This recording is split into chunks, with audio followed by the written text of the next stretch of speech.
Hey guys and gals, I got another one for you today.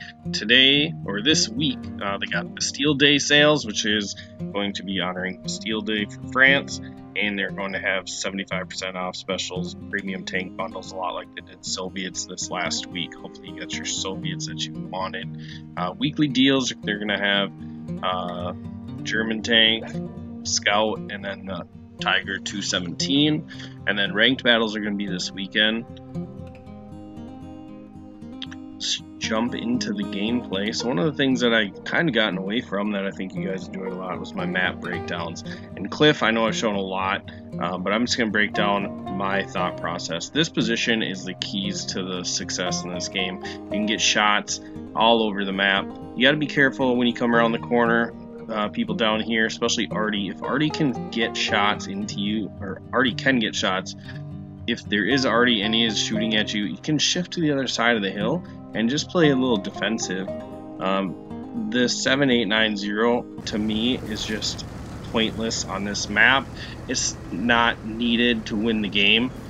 You can win the game from it, so I'm not gonna disregard and say it can't be done.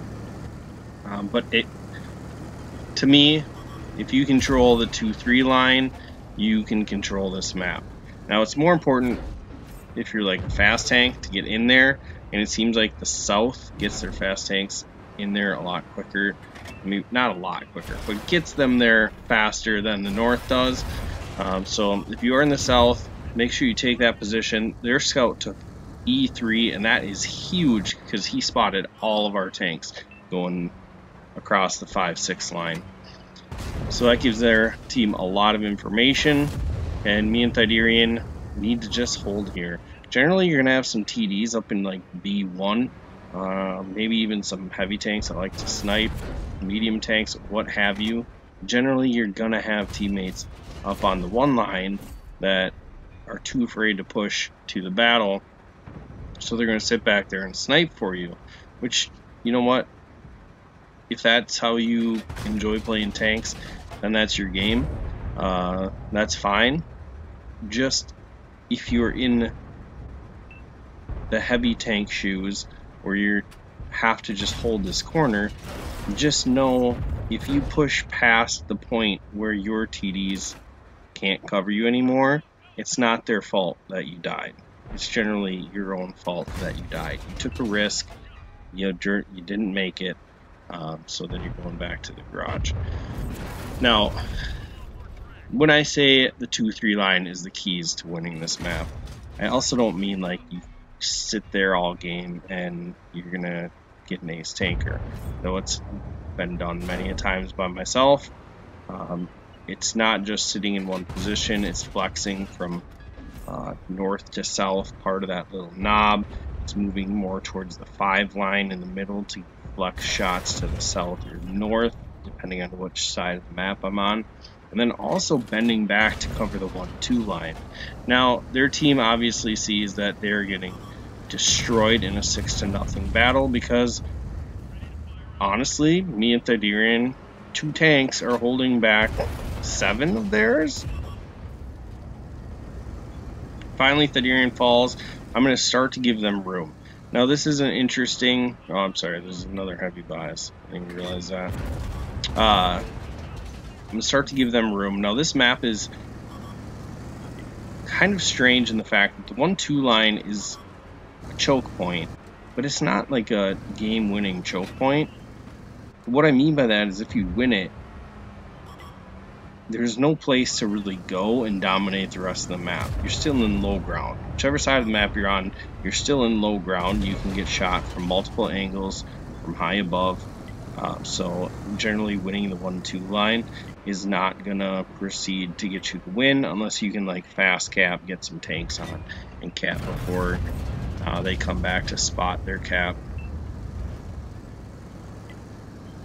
So it does make this map really interesting in my opinion, and I enjoy this map a lot because a lot of people just get caught up in trying to win the 1-2 line when there's so much more map to be done.